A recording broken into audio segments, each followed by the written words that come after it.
Sabes que fuimos diseñados y creados para inhalar y exhalar el aliento de Dios. La intención original de Dios fue de crear al hombre y lo creó de la materia más humilde, polvo.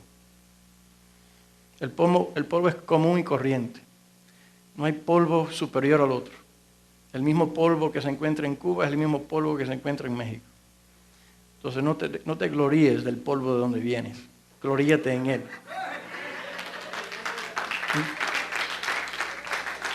Y dice que Dios, como la canción, sopló su aliento de vida. ¿Qué me ministró eso a mí? Que fuimos diseñados para inhalar y exhalar la vida de Dios. El oxígeno que tú respiras es un medio para inhalar y exhalar el aliento de Dios. Y termino con este punto. Y ya termino de predicar. ¿No me creen? Si no seguimos, escucha bien, esto es una palabra para alguien. Si no seguimos inhalando y exhalando la vida de Dios, no vas a llegar al cumplimiento de la causa de Cristo para ti. Con eso se puede sentar. Me siento agradecido por todos ustedes, por todos los esfuerzos que han hecho, porque sé que ha habido mucho esfuerzo en llegar aquí. Y este congreso es especial. ¿Cuánto lo creen? ¿Por qué es especial? Porque está diseñado y preparado para gentes especiales. Gente que se identifican como discípulos. Por lo tanto, es un congreso exclusivo. Es an exclusive conference. Este congreso no es para todos. No es para la multitud. Es para los discípulos.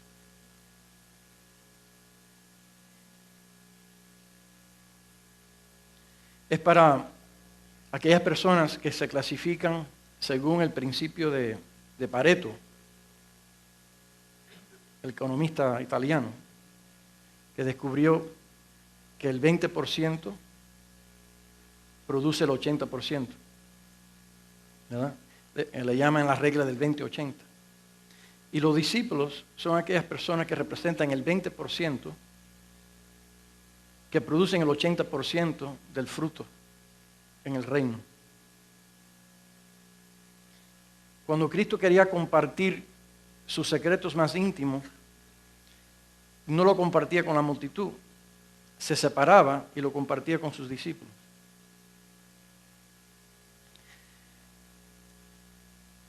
Cuando las multitudes, escuchen bien, cuando las multitudes le seguían, ¿sabe lo que Cristo hacía? Se subía al monte. Mateo 5:1. Cuando las multitudes le seguían, Él subió al monte. Porque cuando Cristo sube al monte, es para revelar su estandarte, revelar sus normas, revelar su causa, revelar su agenda, los secretos de su reino. Y a Él elevar su revelación acerca de sí mismo y de su agenda y su propósito, elimina la mayoría de las multitudes. No estamos en contra de predicar a las multitudes. Hay muchos ministerios que tienen como fin alcanzar las multitudes. Y cuando las multitudes les responden, se quedan en medio de las multitudes. Y no hacen como Cristo, que se separa de las multitudes y sube. Porque ellos piensan, sinceramente algunos, y equivocadamente, que el ministerio de ellos se define en cuanto a su valor por las multitudes que le responden y le siguen. Pero eso es una vara que Dios usa para medir el ministerio de cualquiera. La vara que Cristo usa para medir nuestra efectividad y fructificación como iglesia y ministerio e individuo es la calidad y la cantidad de discípulos. ¿Sí o no? Entonces, estamos aquí con una convocación santa, una convocación del Espíritu Santo, una convocación de discípulos. Y yo tengo una expectativa. Y la expectativa es que al salir de aquí, vamos a salir aquí más apasionados, más comprometidos con su mandato, que es nuestra misión, que es la vara que Él usa para medirnos. Y yo espero que en el proceso de la exposición de los varios oradores que van a estar compartiendo esta plataforma, vamos a ser inspirados, instruidos en el diseño, en su modelo, en su causa. Vamos a ser confrontados, corregidos, consolados, afligidos, quebrantados, para ser nuevamente reformados. ¿Cuántos están dispuestos en que Cristo, por su espíritu y palabra, que son los únicos dos elementos que siempre usa, te debarate, te deshaga, te ajuste, rompas paradigmas, perspectivas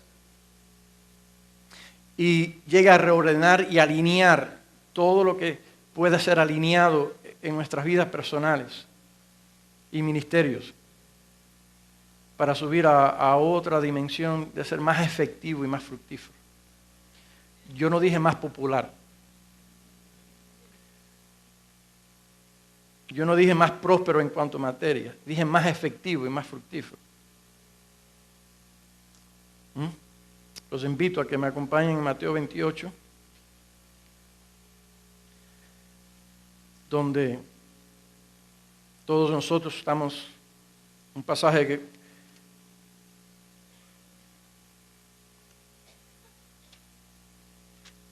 con el cual todos nosotros estamos familiarizados,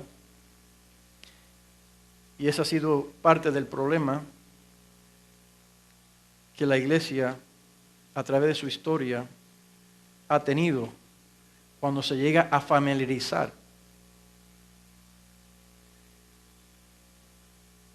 Cuando tú y yo nos llegamos a familiarizar con algo que es tan viejo como Dios, que es eterno, nosotros mismos nos saboteamos revelación progresiva. Si su palabra es eterna, implica que no tiene fin.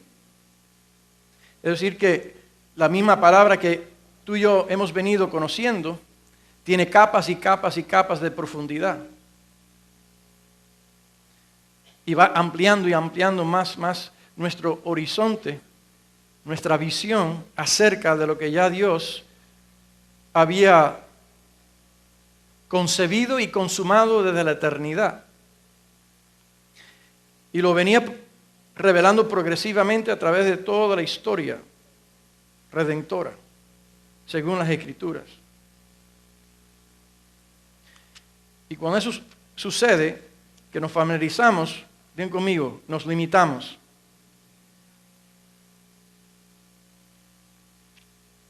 Nos limitamos en él, o en nosotros, mejor dicho, desarrollar nuestro potencial, y nos limitamos en nuestro alcance de lo que Él viene diciendo.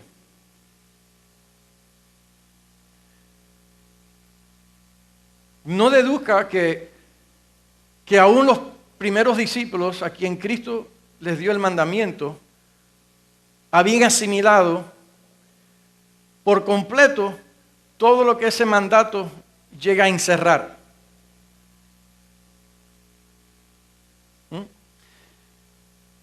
Porque muchas veces se ha cometido el error de que porque leemos acerca de la vida de los apóstoles en las Escrituras y porque fueron escogidos por Dios,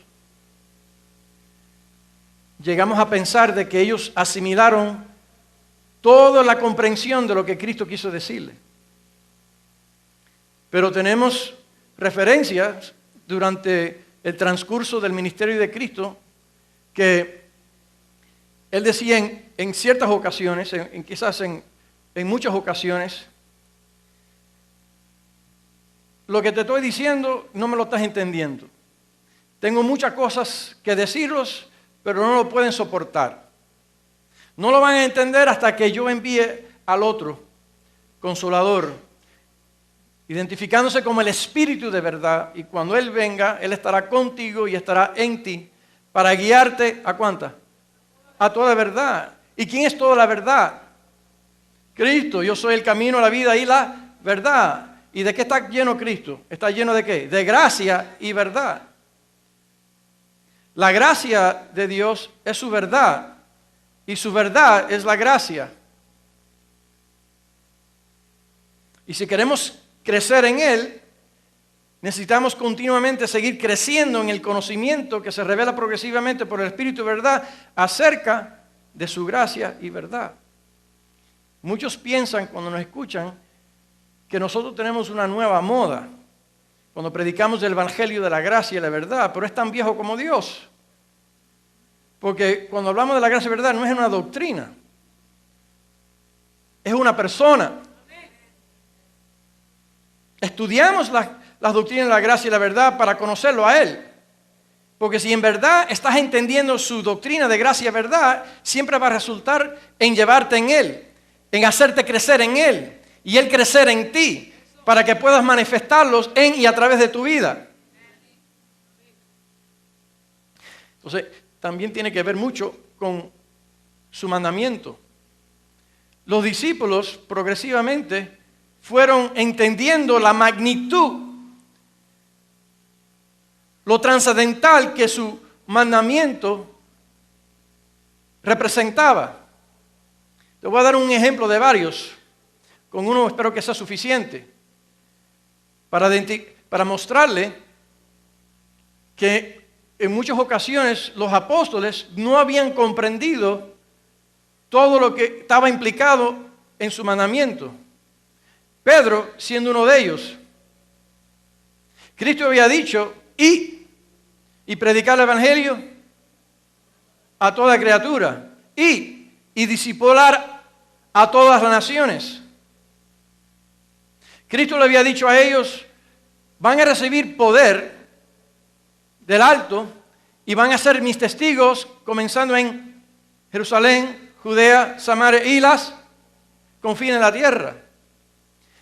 Y por más de 10 años se quedaron en Jerusalén. Y dice, bueno, ¿por qué? Bueno, en su defensa, acuérdense que ellos estaban arraigados en su contexto por 2000 años de historia. Y por 2000 años estaban habituados y acostumbrados que las naciones viniesen a ellos, que viniesen a Jerusalén, a la Meca, donde estaba el templo, hechos por manos de hombres, que tipificaba y señalaba al verdadero templo que iba a venir, el tabernáculo de Dios. ¿Sí o no? ¿Cuántos creen eso? Y se quedaron. Y sabemos que Dios tuvo que provocar o permitir una persecución para dispensarlo. Yo siempre he sido un creyente que Dios nos va a mover de una forma u otra. O nos mueve por la revelación y por la inspiración de esa revelación, o nos mueve por crisis o por persecución, pero te va a mover. ¿Sabe por qué te va a mover? Hacia donde Dios quiere. Porque ya tú y yo no somos nuestros dueños, somos posesión adquirida por Él. Digo conmigo, esto es básico. Yo no vengo a decirle nada nuevo. Pero he entendido que lo básico es lo simple, lo sencillo, pero no necesariamente lo fácil.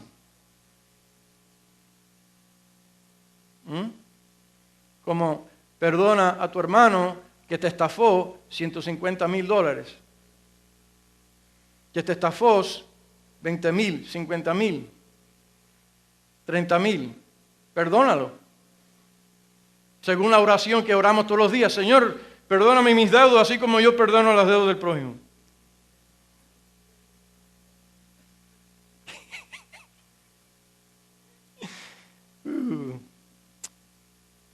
Déjenme ver si me pongo un poco más inspirativo. Mateo 28. Vamos a leer esto. No tengan la esperanza que yo voy a cubrir todo ese bosquejo, ¿sabe? Es un bosquejo que representa 6 horas. Mi objetivo con ustedes en esta noche es de impartirle una perspectiva panorámica. Entonces, pónganse su cinturón y vamos a meternos un cohete y vamos a viajar a la eternidad, a la velocidad de pensamiento. Regresamos al Génesis, nos montamos en un jet y vamos a trascender 4,000 años de historia para llegar a Cristo finalmente, ir a la cruz, ir con Él a la tumba, resucitar juntamente con Él, ascender y entronarnos en lugares celestiales y Él enviar su Espíritu en nosotros para darle continuidad a su causa eterna. Porque debemos entender el mandato de Cristo, bien conmigo, en su contexto. Porque es en el contexto que recibimos todo el significado. Y el contexto del mandamiento que Cristo le dio a sus discípulos de ir y hacer discípulos a las naciones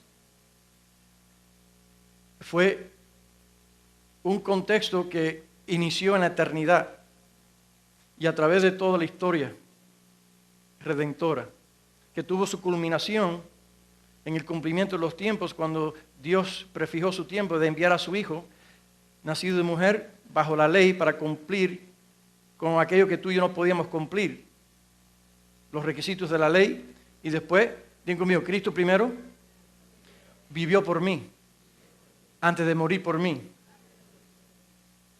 Siempre me gusta recalcar que tú no puedes apreciar la muerte de alguien si primero no llegaste a apreciar su vida. ¿Sí o no? Te llevo a cualquier funeral en esta noche, a un funeral de un extraño. Y tú te puedes acercar ahí a su ataúd y no vas a sentir nada por el pobre muerto. No vas a derramar lágrimas, no sientes nada. ¿Por qué? Porque su vida no te marcó. Pero cuando la vida de alguien te marca, cuando se va, lo vas a sentir. Por eso es que los discípulos estaban angustiados al escuchar las palabras de Jesús, diciendo, anunciándole que ese expediente que yo me vaya, se entristecieron, porque sus vidas habían sido marcadas por una inversión de su vida por 3 años. Dicho de paso, Cristo no invierte su vida en las multitudes, Él solamente invierte su vida en sus discípulos. Él no desperdicia su vida. Entonces, por eso es que estamos aquí para aprender cómo identificar los prospectos discípulos. Para no seguir desperdiciando la vida de Cristo que está en nosotros. Porque no es tu vida que es invertida en los prospectos discípulos, es la vida de Él. Porque la vida tuya, como la mía, no cuenta para nada. La que cuenta es la vida de Él en nosotros. Y lo que estamos invirtiendo es su vida en la gente.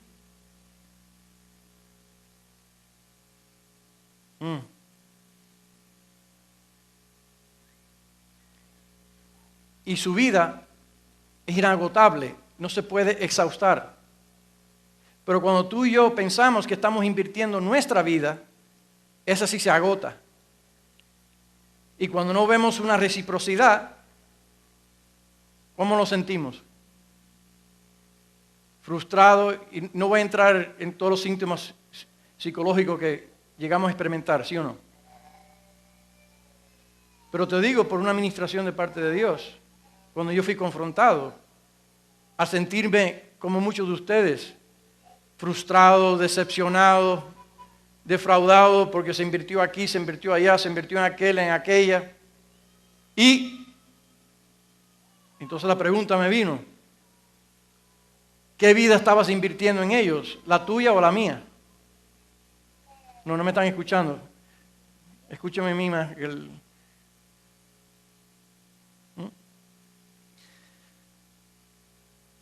Entonces Mateo 28 nos dice lo siguiente. Empezando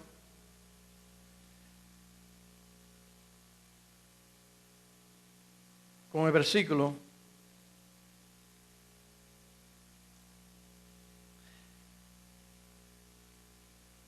16. Pero los 11 discípulos se fueron a Galilea, al monte donde Jesús les había ordenado. Y cuando le vieron, le adoraron, pero algunos dudaban. ¿Tú sabes que en medio de tus dudas tú puedes adorar? Ellos tenían dudas y estaban adorando. Dios no se espanta con nuestras dudas e incredulidad en medio de la adoración. No se espanta porque en medio de tu adoración, mientras que estás dudando o errando en tu pensamiento, en nuestros pensamientos, emociones, etc., Dios nos corrige. Dice, y Jesús se acercó y les habló diciendo, toda potestad me es dada en el cielo y en la tierra, por tanto, id y haced discípulos a todas las naciones. La versión Pesita dice, id y discipular en las naciones. Otra versión dice, id y discipular las naciones. Omite el término hacer las naciones. Hacer.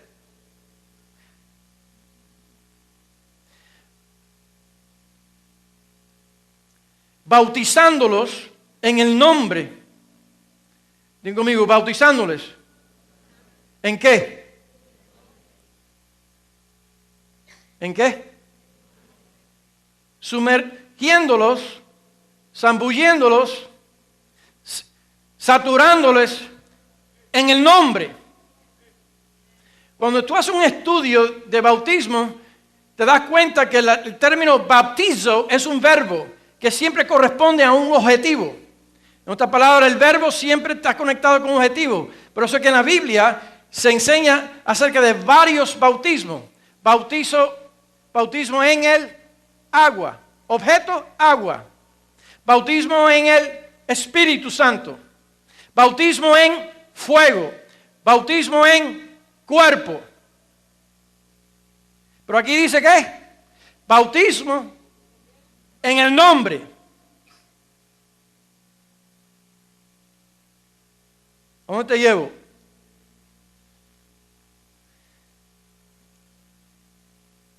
Que el método de discipular es de sumergir, zambullir, bautizar, saturar a los prospectos discípulos en la persona. El agua no convierte a nadie como discípulo. Y la iglesia se ha limitado a una ceremonia, a un rito. Y muchos han bautizado impíos en agua y salen como impíos mojados.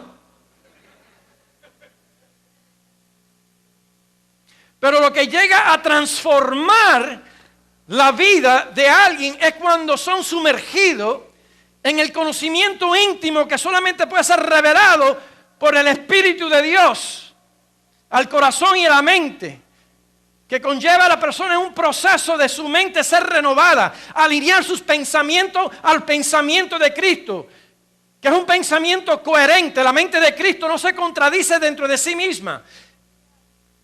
Él es coherente, Él es fluido en su pensar. Él no está pensando una cosa en un momento y después lo próximo que piensa contradice lo que pensó anteriormente, sino sus pensamientos son progresivos y fluidos. Se edifica el uno sobre el otro, no se contradice, armonizan.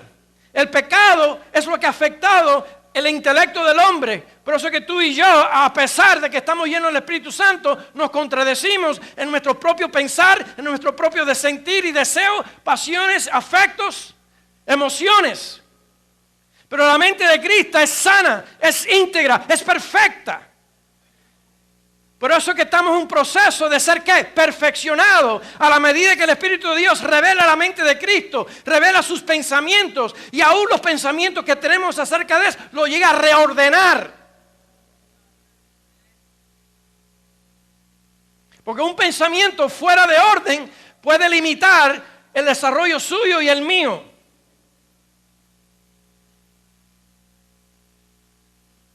¿Cuántos me están copiando? Y eso sucede en la disciplina del estudio basado en una hermenéutica de interpretar las escrituras con la misma hermenéutica que Él ya nos proveyó en la misma escritura. No estoy hablando de una hermenéutica humana. Estoy hablando de una hermenéutica que tiene su raíz en Dios mismo y en la fibra de las escrituras. El mismo Dios que comunicó su palabra, cuando estaba comunicando su palabra, estaba empleando sus leyes, sus principios de comunicación. Y al tú y yo ser creado a imagen y semejanza, esas mismas leyes y principios de forma innata están dentro de ti. Y se reflejan en la Escritura. Digan conmigo, yo tengo la hermenéutica de Dios dentro de mí. Digan conmigo, ley de contexto. Mira, eso lo practicamos todos los días.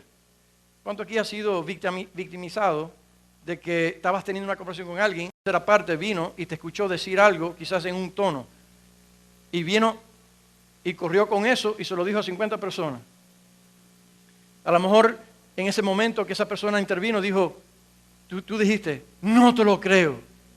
Y esa persona te oyó en ese mismo momento cuando tú dijiste, no te lo creo. Y fue y chismoseó acerca de ti por todas partes, diciendo que tú le estabas llamando una mentirosa o mentiroso con la persona. ¿Qué hizo contigo? Sacó lo que dijiste fuera de qué, del contexto de la conversación que estabas teniendo. Y hay mucha doctrina distorsionada porque sacamos textos fuera de qué, de sus contextos. Y distorsionamos lo que Dios dijo y la imagen de Dios. Porque lo que tú piensas acerca del prójimo, está basado en la imagen que tú tienes acerca de ellos. Y cuando no estudiamos el contexto de la causa, podemos salir con una imagen distorsionado. Mira a Pedrito. Ya Dios venía revelando de la eternidad que en su plan y propósito eterno, sus escogidos, según Efesios 1:4, ¿cuánto creen lo que leen? La Escritura dice que en un contexto de elogía de Pablo dice, Padre, Dios y Padre de nuestro Señor Jesucristo, te doy gracias por todas las bendiciones con cual me has bendecido en lugares celestiales en Cristo Jesús. Y la primera bendición que menciona, partiendo de la lista, es ¿cuál es? ¿Quién nos qué? Nos escogió. ¿Quién son los nos ahí? ¿Quién nos escogió? Si lees el contexto te vas a dar cuenta que Efesios estaba compuesto de ¿qué? De judíos y gentiles. ¿Quién nos escogió? Tanto los judíos y los gentiles fueron escogidos ¿desde cuándo? Desde antes de la fundación del mundo.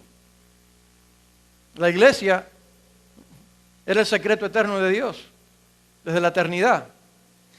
Y Dios lo venía revelando a través de toda la Escritura, a través de toda la boca de sus profetas, que su pueblo incluía no solamente a judíos escogidos, sino también gentiles escogidos. Pero mira la mentalidad de Pedro. Pedro por 10 años no estaba alcanzando a ningún gentil.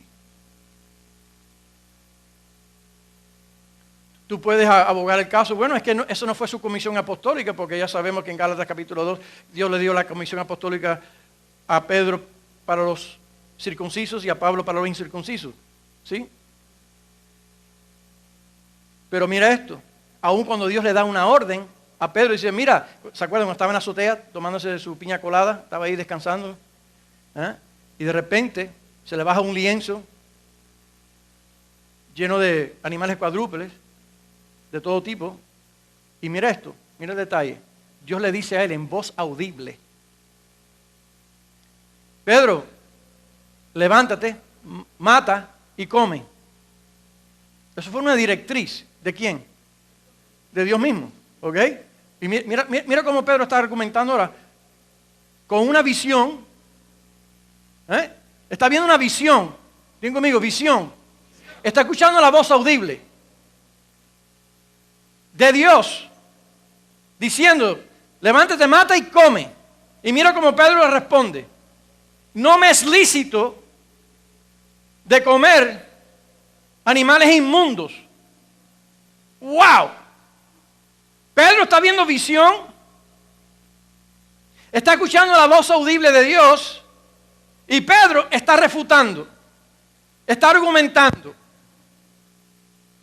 Digan conmigo, hay una diferencia entre ver visión, escuchar voz audible, ver ángeles y recibir revelación. En el contexto pentecostal y carismático hay mucha doctrina basada en manifestaciones sobrenaturales, interpretadas basado en experiencias subjetivas y no alineadas a la revelación de las Escrituras. Mira otro caso, el mismo Pedrito estaba ahí también, en el monte de transfiguración, Mateo 17. Cristo dijo, oye, venga conmigo, suban al monte conmigo. Y en ese momento Cristo se transfiguró con la gloria que iba a recuperar, que siempre ha tenido desde la eternidad. Y se le apareció dos personajes, Moisés y Elías. Elías, ¿qué es lo que era? Profeta, representando a todos los profetas. Moisés, ¿quién era? Representando ¿qué? La ley, Torá, ¿verdad? Y ahí están los tres personajes. Y mira Pedro, envuelto en esa manifestación gloriosa, dice, maestro, qué bueno que estamos aquí contigo. Se me ha ocurrido una idea. Según mi interpretación, debemos levantarte tres tabernáculos. Uno para Moisés, uno para Elías, y para que tú no te sientas excluido, uno también para ti. Si Dios no lo interrumpe, te aseguro que hasta hoy se estuviera levantando tres tabernáculos por todas partes en el mundo. Pero Dios le interviene, lo interrumpe y dice, ¡shh! Cállate. ¿De qué tú hablas? Dijo esto, este es mi hijo amado. Este es mi hijo amado en quien yo tengo complacencia. A él oí solo. Y cuando dijo eso, los otros dos personajes se desaparecieron. ¿Quién recibió esa revelación? No Pedro, Pablo. En Romanos 3:21 dice, tanto los profetas y la ley atestiguan de la justicia de Dios que solamente es hallada en Cristo Jesús. Nadie es justificado por la ley y los profetas venían siendo de una promesa que iba a cumplir la ley en tu lugar, en mi lugar y después proceder en ofrecerse para recibir la ira de la ley y todas las maldiciones para que a cambio tú recibas el don de justicia gratuitamente por fe.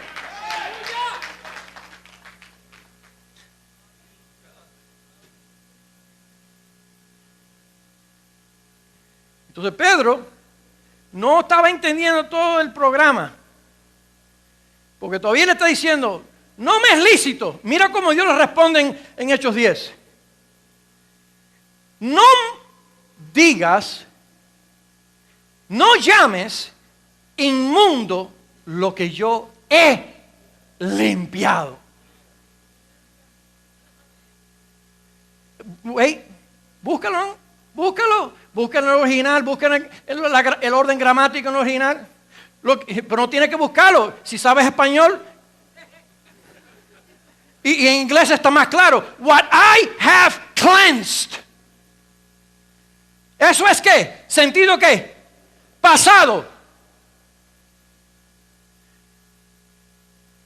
Cornelio no había recibido el mensaje del evangelio, pero ya Dios lo está declarando como limpio. No llames inmundo lo que yo he limpiado. Según el plan eterno, según el propósito eterno, según el pacto eterno, Hebreos 13:20, según el evangelio eterno, Apocalipsis 14:6, según mi elección en Cristo de antes de la fundación del mundo, Cornelio está limpio, pero usted me dirá, escuche bien, come on, esto está en la escritura.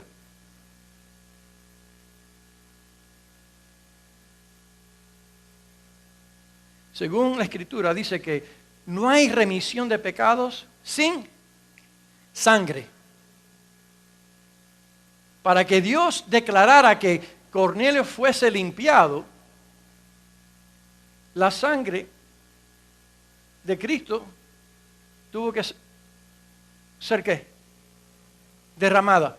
Pregunto, ¿cuándo fue, según la óptica de Dios? Porque el problema que tú y yo tenemos es esto, que interpretamos su plan, propósito eterno de aquí. Y tú y yo debemos subirnos en el espíritu de donde Él está y ver las cosas de su perspectiva. Todo el verbaje está en la Escritura. Yo vengo de ahí. Yo fui salvo porque yo levanté la mano, yo decidí, yo acepté, yo creé, yo pasé al frente, yo lo abracé. Yo lo encontré como si estuviera perdido él. Y cuando levanté, escuche bien, cuando canté, el predicador decía, hoy, hermano, vamos a celebrar esta fiesta, porque hoy el nombre de Gary González se está escribiendo en el libro de la vida. Pero entonces cuando leo la Escritura, ¿qué me dice? Yo lo escogí porque Él primero me escogió. Yo lo amo porque Él primero me amó. Yo lo hallé porque Él primero me halló. Y pasé al frente porque ya mi nombre estaba escrito ¿en qué? En el libro de la vida. ¿Cuándo? Desde...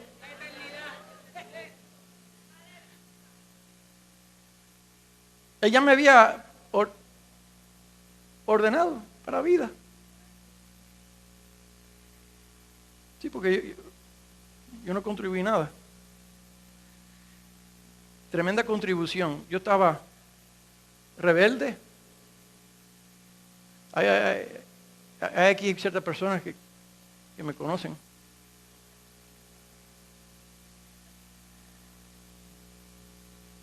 Yo era todo. Yo era una momia ambulante. Corazón lleno de ira, etc. Es más, huía, resistía, hasta que su amor me venció. Fíjate que ni siquiera el temor funcionó conmigo. Porque yo escuché esta frase, mira, hoy puede ser tu última noche, tú no sabes lo que te va a pasar si sales afuera, un carro te va a atropellar. Yo escuché eso. ¿Tú crees que me movió? ¿Sabes lo que me movió y me quebrantó mi corazón? Cuando escuché esta palabra, porque Dios me dio el significado. Cristo te necesita. Mira qué paradoja. Cristo me necesita. Cuando yo escuché esa palabra, el Espíritu Santo me hizo entender, a mí, yo soy el que estoy necesitado de ti. Yo no me sentía digno. Y ahí, en otras palabras, ven conmigo, fue su bondad. Fue su amor que me derritió. Con cuerdas de misericordia te trajo, dice el salmista, al templo. ¿Con cuerdas de qué? De misericordia. En la mente de Dios, Cornelio y su casa ya estaba ¿qué? Limpio. Pero ven conmigo, necesitaban a alguien que fuera y se lo dijera para que lo creyera. El mandato de Cristo no se dijo en un vacío. Estaba conectado con el plan y propósito de la eternidad. Yo iba a tener una pizarra aquí y convertir esto en un salón de escuela. Pero usen su imaginación. Supongamos que yo tengo una pizarra aquí. Y yo hago una línea con el marcador, separando arriba y abajo. ¿Están conmigo? Ok. lo que está arriba de la línea horizontal, vamos a identificar eso como, digan conmigo, eternidad. Escuche bien, toda la historia de la Biblia es la historia de Dios. A mí me gusta ese juego de palabras en inglés, history. El término en inglés es history, pero cuando tú lo llegas a separar es his story. ¿Cuándo Dios escribió su historia? A veces nosotros le damos más crédito al ser humano que a Dios. ¿Sabe el problema que tenemos en la iglesia? Una de muchas. Escucha esto. Endiosamos al hombre y humanizamos a Dios. Dilo conmigo. Endiosamos al hombre y humanizamos a Dios. Como alguien dijo, Dios hizo al hombre a su imagen y a semejanza, y el hombre le devolvió su favor, hizo a Dios a la imagen de él. Porque creemos que somos iguales. It's true.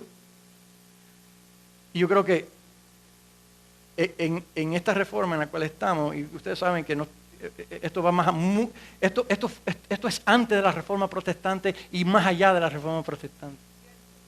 Porque, digo conmigo, reforma, forma, deforma, reforma. Dios formó todo desde la eternidad, ya lo tenía. Entonces en la eternidad Dios escribió su historia de principio a fin.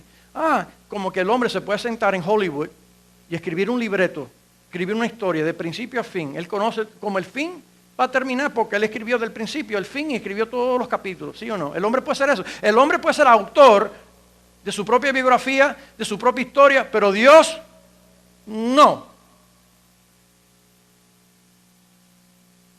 Y describir todos los personajes que van a estar en su historia.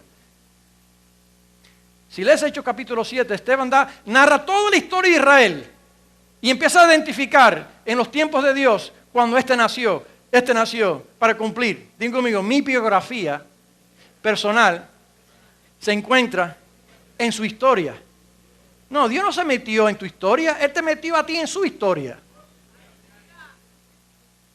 Una perspectiva muy diferente.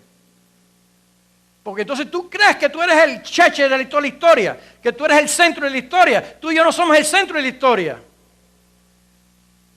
Lo cantamos, pero lo creemos, que Él es el centro, Él es el autor y consumidor.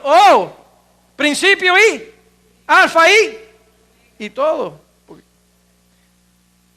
Entonces Dios en la eternidad, escucha bien, tuvo un consejo, el primer consejo. Si creemos que Dios es un Dios trinitario, ¿no? Un solo Dios manifestado en tres personas, Dios Padre, Hijo y Espíritu Santo. Digo porque muchos hoy en día no creen eso tampoco. Y tuvieron un consejo.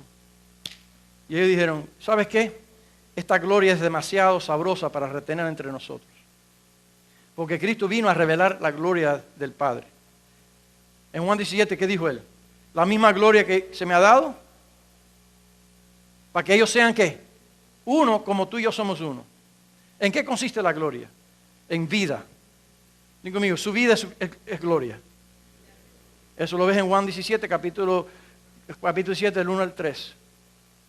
Cristo dijo, tú me has dado toda potestad, me diste toda potestad sobre toda humanidad. ¿Con qué fin? ¿Para dar qué?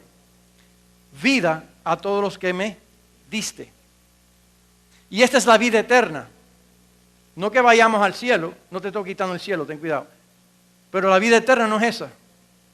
Digo conmigo, es que conozcamos al único y verdadero Dios y a Cristo que envió.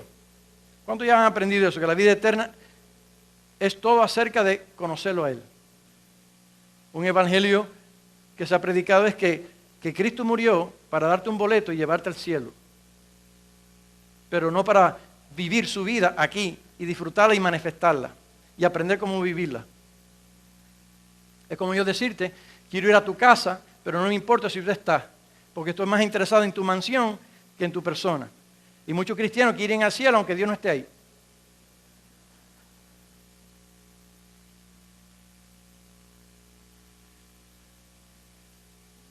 Es cuestión de qué? De prioridad, de perspectiva. Y estuvieron en el consejo eterno. Hicieron un plan. Y digo, mira, esta gloria es demasiado sabrosa. Mi gloria está en el Hijo, la gloria del Hijo está en el Padre, y la gloria del Padre y el Hijo está en el Espíritu. Mi vida está en el Hijo, la hija del Hijo está en el Padre y la vida del Hijo del Padre es el Espíritu Santo. La verdad de mi Padre está en mí. El conocimiento de mi Padre está en mí.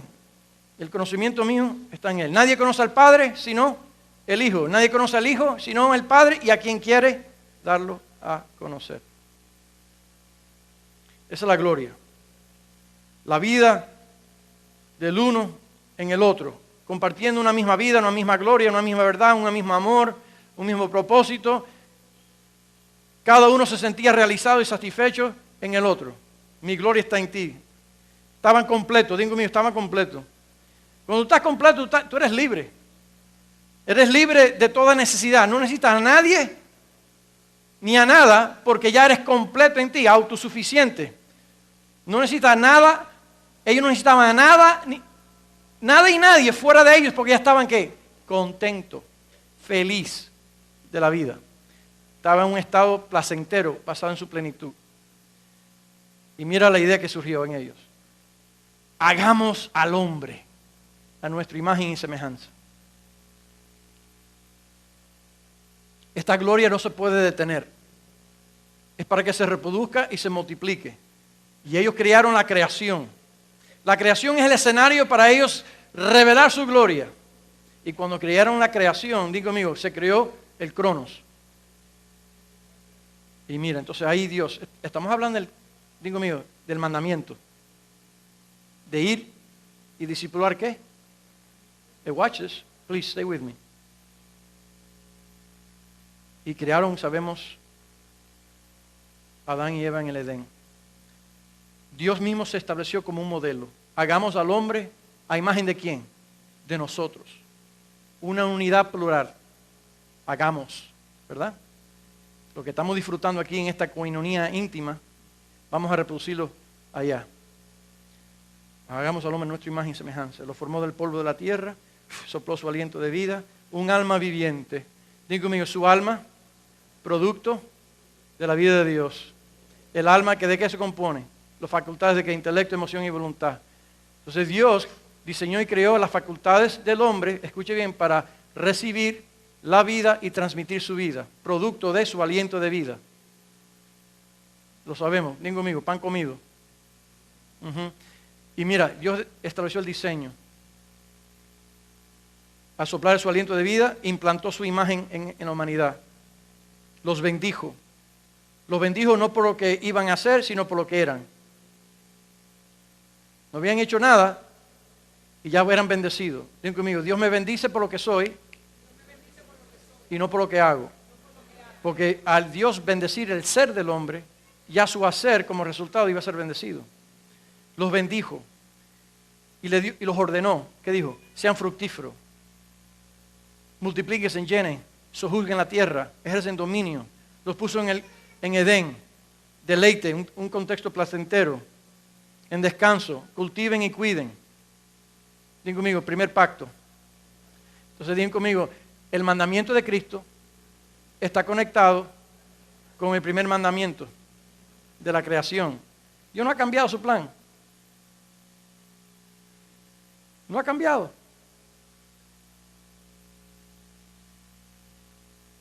El pecado entró. Ups. ¿Se fastidió el plan? Digo conmigo, no. Ya Dios tenía la solución ante el problema. ¿Por qué? Porque en Apocalipsis 13:8, ¿qué dice? Que el Cordero de Dios fue inmolado, ¿cuándo? Desde antes de la fundación del mundo. Ya Dios tenía previsto. ¿Sí? Son misterios que no vamos a entrar ni profundizar y aún nunca vamos a exhaustar ese misterio. Lo único que yo sé que, lo que dice ahí, que antes del pecado ya Dios tenía ¿qué? La remisión del pecado. Por eso que vio a Cornelio ya limpio. Lo que pasa es que estamos viviendo en ignorancia igual que tú y yo. Me vino algo a la mente para clarificártelo, ilustrártelo. Y Dios hizo otro pacto. Pero espérate, ese pacto ya estaba roto. La sentencia del primer pacto era ¿qué? Muerte. Porque era un pacto condicional. ¿Cuál era la condición? De obedecer el mandamiento de Dios. Si Desobedece, mueres. Mi plan es que sigas comiendo del árbol de la vida. Nútrete del conocimiento de mi vida. Ahí estaba Cristo. Cristo es el árbol. Pero si comes de este, ciertamente ¿qué? Morirás.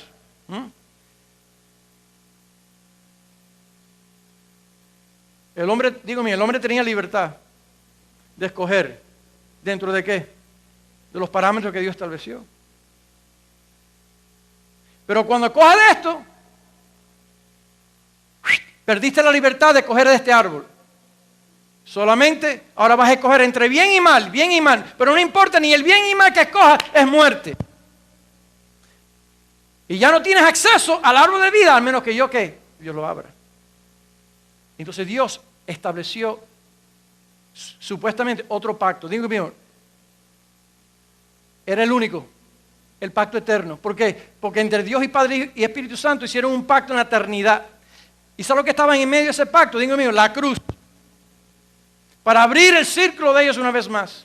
Y tú y yo entrar en esa plenitud. ¿Cuándo se gozan de eso? Porque el hombre, Dios no puede entrar con el hombre en una relación independiente de un pacto. Y usted me dice, pero ¿cómo Dios, sobre qué derecho Dios tiene o pacto? Dios vuelve a entrar en relación con el hombre, ya que el primer pacto fue roto. Si el primer pacto fue roto, ya. Dios no está obligado a entrar en pacto ya.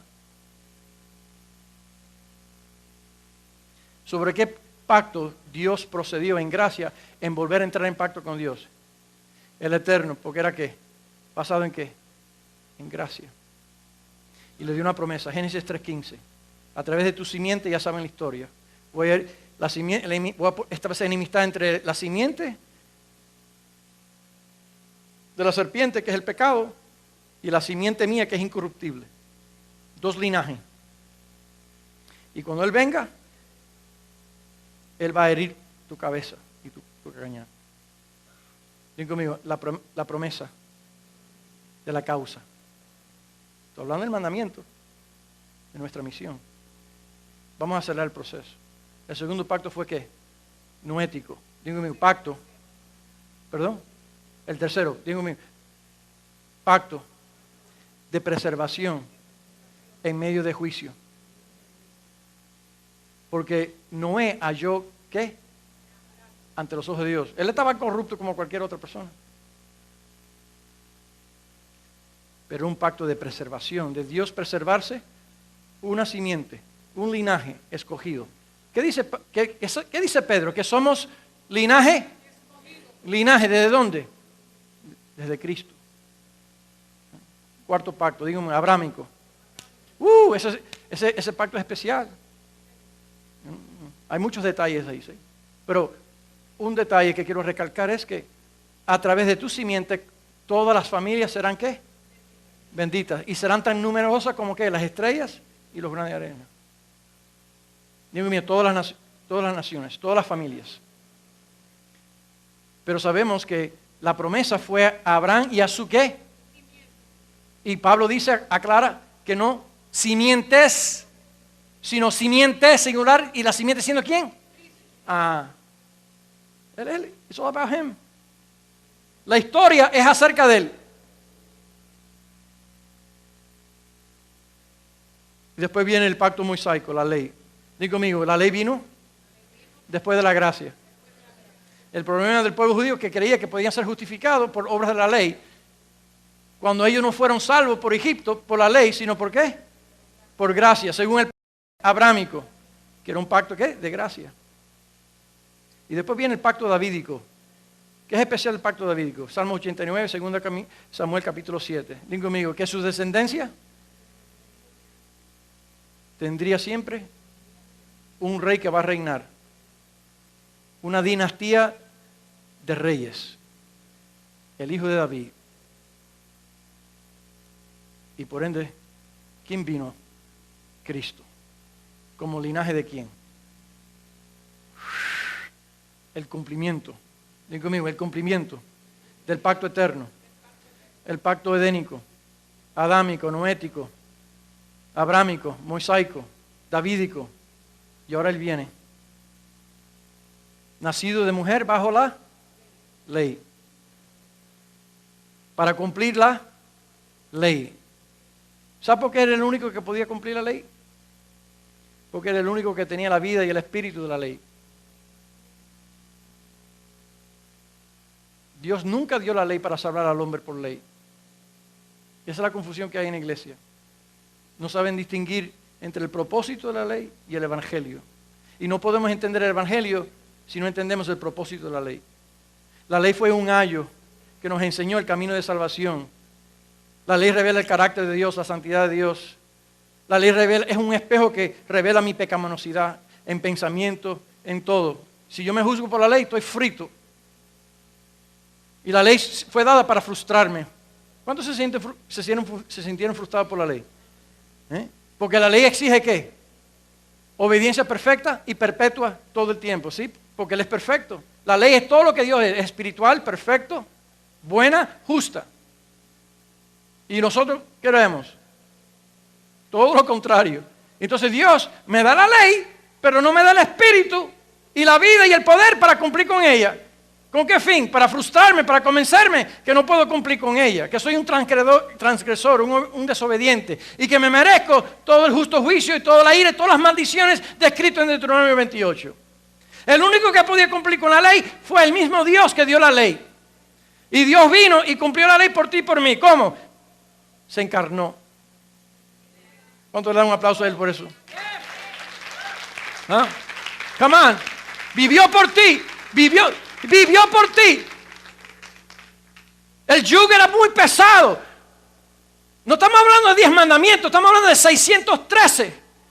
Y dentro de los 613 leyes se encuentra el decálogo. 10 leyes morales, civiles, ceremoniales, todo, abarca todo. Y tiene su propósito, sí, pero nunca para justificarnos, nunca para salvarnos, nunca para santificarnos.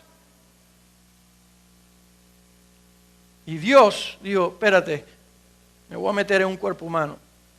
Y como yo soy el espíritu de la ley y la vida de la ley, a mí me encanta estudiar a Pablo, porque Pablo, con razón Dios lo escogió. Sí, porque después de Cristo él es mi héroe. En un cierto pasaje, capítulo, Pablo dice esto: la ley me engañó.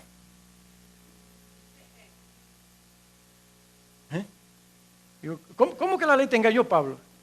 Sí, porque la ley, Mr. Ley, se presentó ante ti y dijo, mira, si tú cumples con todos mis requisitos y no me fallas ni en una, porque si me fallas en una soy culpable de, pero si cumples con todo lo que yo te pido, a cambio te voy a dar vida y todas estas bendiciones van a venir sobre ti. Y Pablo dijo, confiado en su autosuficiencia, confiado en su automoralidad, con esto yo puedo, trato hecho. Y dice Pablo que cuando procedió a cumplirla, se activó otra ley, la ley del pecado en él. Y halló codicia en su corazón. Y dice, la ley me mató. Pero no fue la ley que me mató, sino fue el pecado que fue activado por la ley que me mató. Y me vi condenado. Y cuando me vi condenado, ¡ay, miserable de mí! ¿Quién me libera de este cuerpo de mortandad? Y digo, gracias a Dios que Cristo vino, cumplió en mi lugar la ley. ¿Están conmigo? Y después que la cumplió, alguien tenía que pagar por todas las transgresiones, desobediencias y ofensas cometidas. Y Cristo dijo, ahora yo voy a morir por ti. Ya viví por ti, ahora voy a morir por ti. Y se subió al altar de la cruz. Y en esa cruz recibió ¿qué? La ira del Padre. La ira del Padre. Muchos están predicando en el Evangelio que Cristo vino para librarte de un malo matrimonio, de una bancarrota, te vino a librar de drogas, te vino a liberar de la ira de Dios. ¿Ok?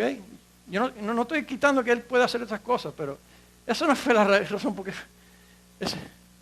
te liberó de la ira. No fue la ira del diablo, la ira de Dios. Dios no estaba endeudado con el diablo.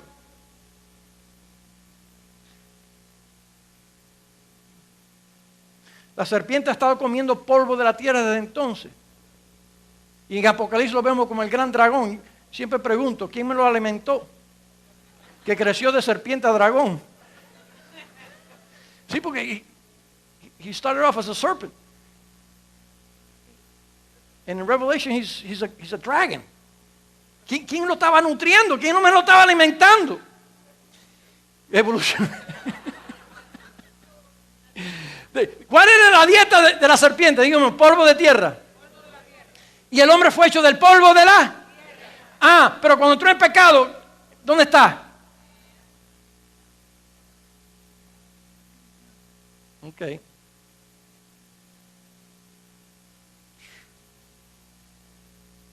Y en medio de esa corrupción, Dios implanta una semilla. Entonces, mira, recibió la ira. Y cuando absorbió toda la última gota de ira, ¿qué exclamó Cristo? Tetelestai, consumado es. Deuda pagada por completo. La deuda que tú y yo teníamos, Cristo la pagó por completo. Estamos hablando de la gran causa. Este es el Evangelio. Este es el Evangelio. Consumado es. Paid in full. ¿Qué es lo que es? Paid in full. Por completo. Diga conmigo, no tengo deuda. ¿Cuál es la deuda que tú y yo teníamos con Dios? Diga conmigo, mi obediencia. Y Cristo fue obediente por ti. Y pagó la penalidad. Pero escucha esto. Cuando dijo consumado es. Jesucristo no podía morir. ¿Por qué? Porque le faltaba un detalle más. Ven conmigo. Encomendó su espíritu al Padre. Cristo, mira esto, mira la ilustración. Este polígrafo es ¿quién? Simbólicamente es Cristo, el verbo, el espíritu. ¿Tomó qué? Carne.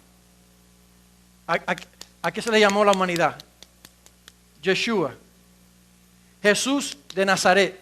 Cristo de Dios. No estoy separando dos Cristos. Cristo en la carne. Este es, en cuanto a su humanidad, de Nazaret. La humanidad. Cristo, Dios. No, Jesús no podía morir. La carne no podía morir. ¿Por qué? Pero cuando Él realizó y obtuvo, escucha bien lo que dice Hebreos 9:14, redención eterna, porque su sangre fue ofrecida por el Espíritu eterno, que nunca pierde su eficacia. Cuando Él terminó, consumado es, dijo, ahora puedo entregarme. Toma mi espíritu. Cuando Cristo salió del cuerpo, enterraron al cuerpo, es Jesús, pero no a Cristo. Nunca lo mataron a Él. Escuchen, el cuerpo sí, pero mira. Al tercer día, ¿qué hizo Él? Se incorporó, lo resucitó y fue glorificado. Y cuando Él salió, Él dice ahora, escucha bien, en la resurrección, bien conmigo, se apareció a los discípulos el día después del sábado.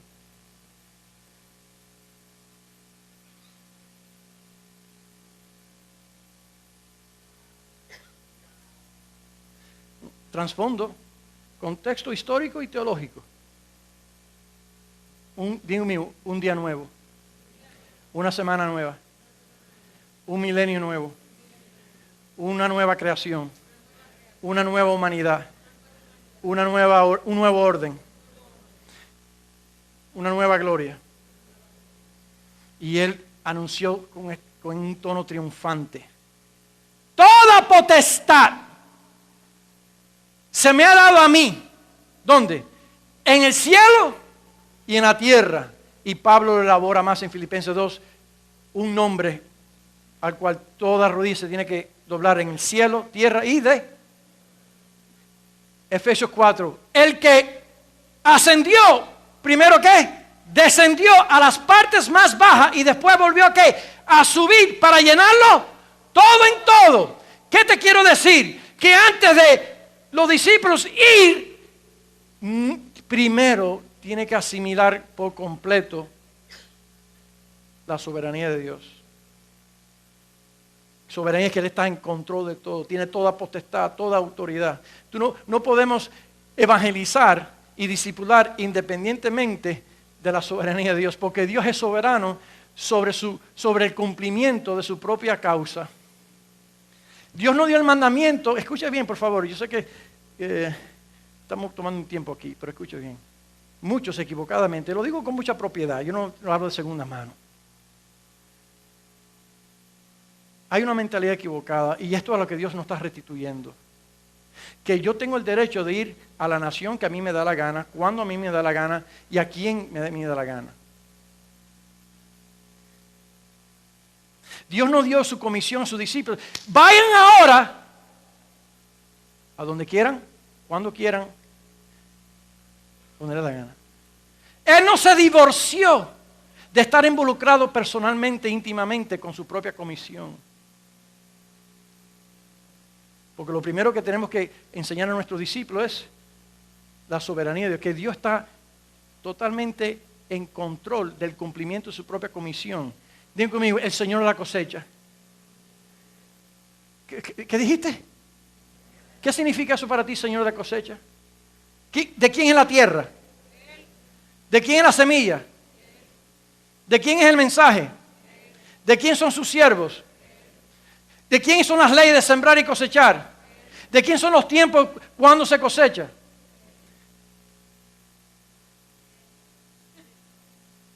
Mira esto. Cuando tú estudias los libros de Hechos, tú ves la soberanía de Dios gobernando los apóstoles. Apartarme, el Espíritu Santo dijo, apartarme para mí. Apartarme para mí, Espíritu Santo, dijo a Pablo y Bernabé, para la obra a la cual os he llamado. Y de ahí en adelante, el Espíritu Santo fue gobernando los pasos de los apóstoles. A cada ciudad, a cada lugar, a cada región, según la directriz. ¿Querían entrar en Bitinia? Frigia, a Macedonia. Y cuando fue a Macedonia, por una visión, sabemos lo que pasó allí. Se acercó a un grupo de mujeres, y de todas las mujeres, a la única mujer que le abrió el corazón fue a Lidia. Segunda conversión, una niña que estaba adivinando ahí. Y le afectó el bolsillo de sus empresarios, levantaron difamación y acusación, le entraron a paliza a Bernabé y a Silas, y a Pablo, y lo metieron en el calabozo más adentro. ¿Y qué estaban haciendo? Llorando y quejándose y murmurándose. A medianoche, en la noche más oscura, ¿estaban qué? Adorando y alabando a Dios. ¿Por qué? Si tú no tienes una revelación de la soberanía, tú no puedes cantar en medio de tu crisis. Escucha bien, una palabra para alguien. Hasta que usted no se llegue a reconciliar con la soberanía de Dios, su corazón no va a ser sanado. ¿Por qué? Porque muchas veces mi ira y mi enojo era con el hombre que me había fastidiado la vida. Pero cuando yo aprendí que así como Dios permitió los hermanos de José que le dieran bofetada, lo tiraran al pozo, porque era el medio que Dios estaba usando. Y estaba usando la carnalidad de sus propios hermanos para conducirlo al cumplimiento de su propósito.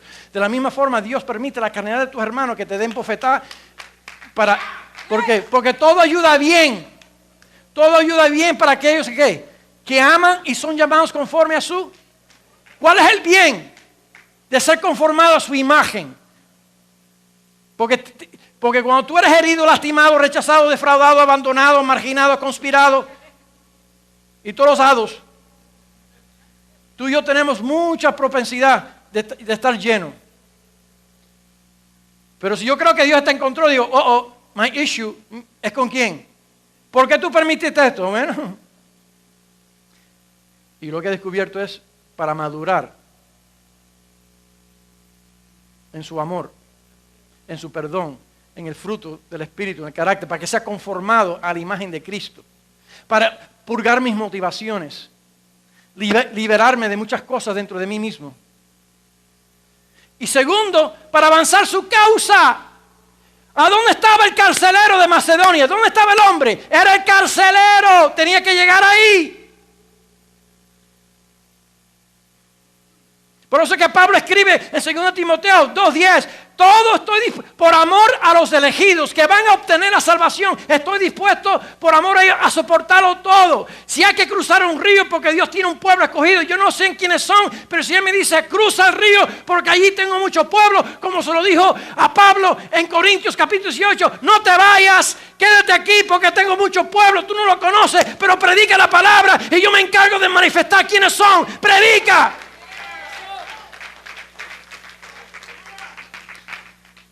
Y lo hace con esperanza. Eso para refutar a aquellos que no entienden esto. Ah, si Dios escogió, ¿para qué orar? ¿Para qué evangelizar? Con mayor motivación.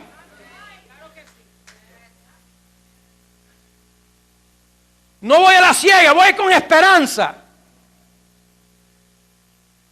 Y si Dios permite que me difamen, que me persiguen, que me tiren en la cárcel, puedo decir como Pablo, estoy en este pretorio, estoy en esta cárcel, porque estando aquí el evangelio se está difundiendo y yo estoy escribiendo y animándole a ustedes y tengo más gozo que estoy adentro aquí que ustedes que estén afuera de esta cárcel.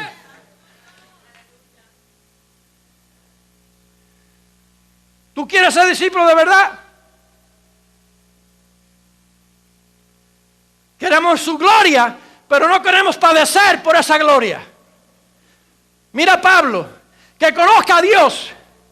Escucha bien detalle. Y el poder de su resurrección. Tercero, y sus padecimientos.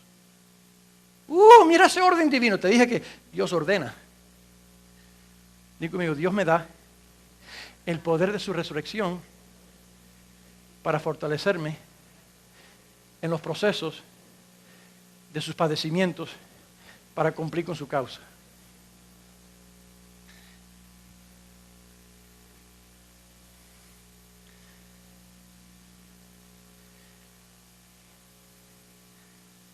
Estoy terminando, no porque se me acabó palabra.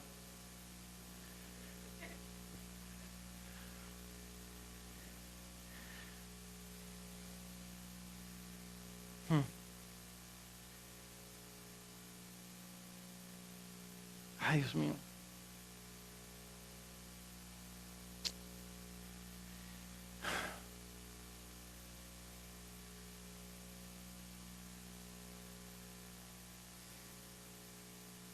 Cuando esto se te mete dentro de ti, te deja desarmado, pasmado, como que te deja en un estado de rendimiento.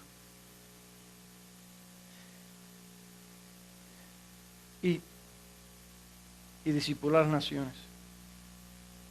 Y hay una estrategia ahí que a lo mejor mañana por la noche lo retomo. El mandato imperativo es ir y discipular. Hay 3 verbos que describen el imperativo. Y es el imperativo. Es un mandato, no es una sugerencia. Es un mandato.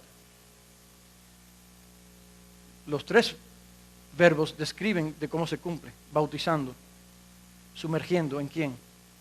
Digo conmigo, en el Dios Trinitario. En el nombre de.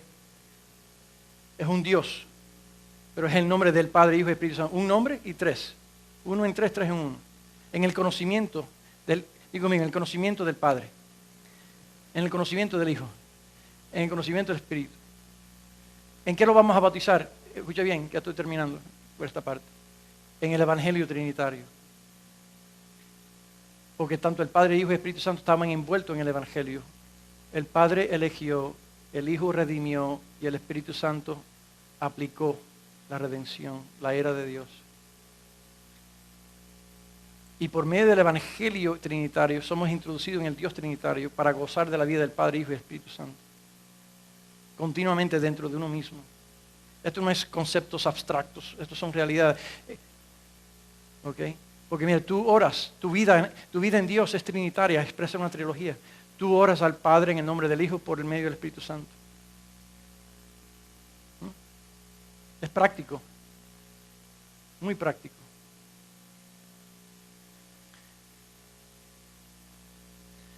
El pacto eterno involucró a las 3 personas. Padre, Hijo y Espíritu Santo. Fue un pacto que se hizo a favor tuyo y a mí en ignorancia.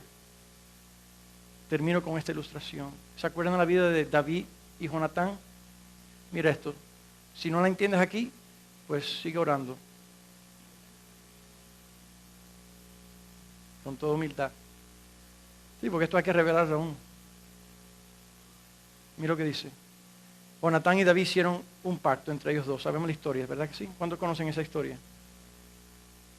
Y el pacto, en ciertas palabras, era, mira, si yo muero, tú vas a cuidar por mi descendencia. Jonatán, si yo muero, tú cuidas por mi descendencia.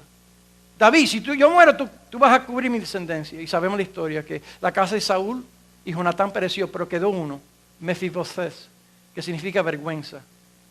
Y la nodriza, al oír que venían el ejército de David, por temor, tomó y corrió, se cayó, y Mefiboset quedó lisiado de cintura para abajo, ¿sí o no? Pero entonces ahora David, cuando ya tiene paz en todas las fronteras, está en su reino, en pleno reino, empieza a meditar sobre el pacto.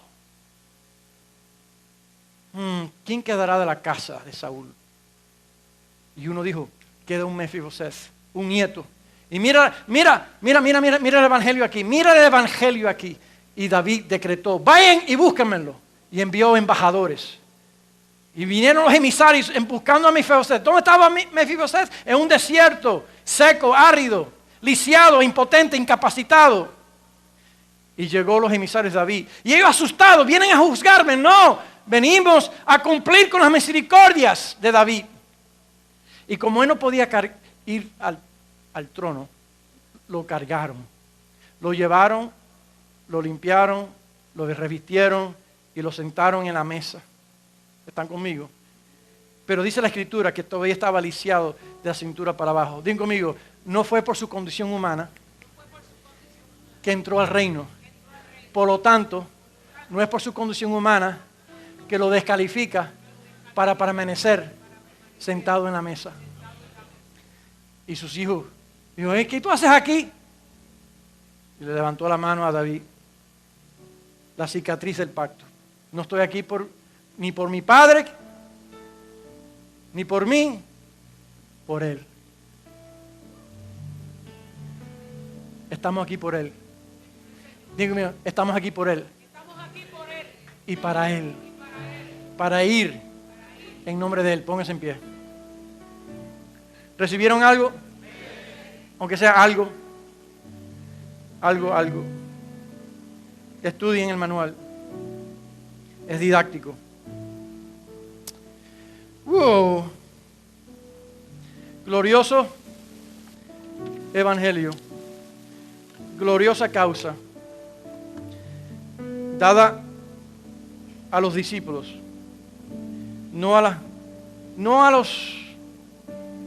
Solamente a los hijos. Hay muchos hijos en la iglesia, pero pocos discípulos. Hay muchos visitantes, pocos discípulos. Vamos a orar. Padre, te damos gracias. Expresándote el pensamiento de Pablo cuando él decía, Señor, te doy gracias porque aun cuando era blasfemo y perseguidor de tu iglesia, me hallaste fiel según tu bondad. Me llamaste conforme a tu propósito para enunciar la gracia de nuestro Señor Jesucristo.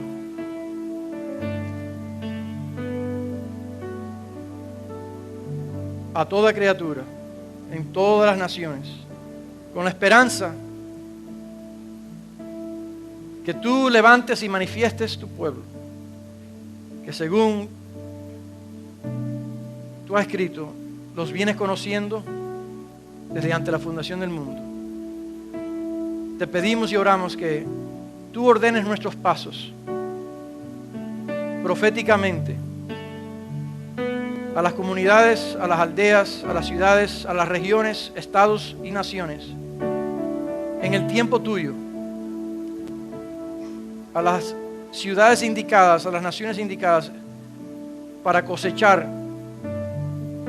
tu fruto Queremos ser efectivos y fructíferos, Señor. Queremos darle al blanco. No queremos estar vagando y desperdiciando nuestro esfuerzo. Te ruego que hagas que nuestras vidas cuenten. Señor, danos las estrategias y los métodos tuyos que ya están ahí. Celebramos tu vida en nosotros. ¿Cuántos se unen conmigo a decir esta breve expresión basada en el Salmo 2? El Padre se vuelve al Hijo en la eternidad y el Padre dice al Hijo: dame las naciones por herencia. Vamos, en Cristo Jesús, en el Espíritu, vamos a decir al Padre: Señor, te pedimos como herencia las naciones, los grupos étnicos que tú has redimido por tu preciosa sangre. Te lo pedimos. Llévanos a ellos o tráelos ellos a nosotros por tu Espíritu. Abre su entendimiento para que entiendan tu glorioso Evangelio. En el nombre de Cristo. Amén. Un aplauso fuerte a Él, que se lo merece.